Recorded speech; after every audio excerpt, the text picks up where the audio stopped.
I always open to talk.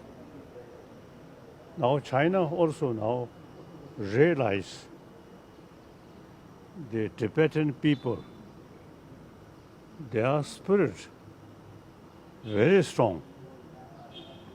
So you see, in order to deal with Tibetan problem, they want to contact with me. I am also, you see, ready.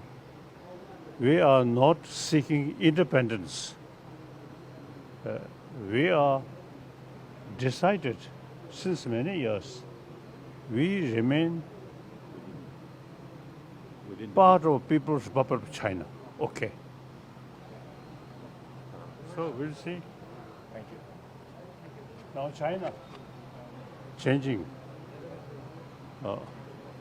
Also, you see, Chinese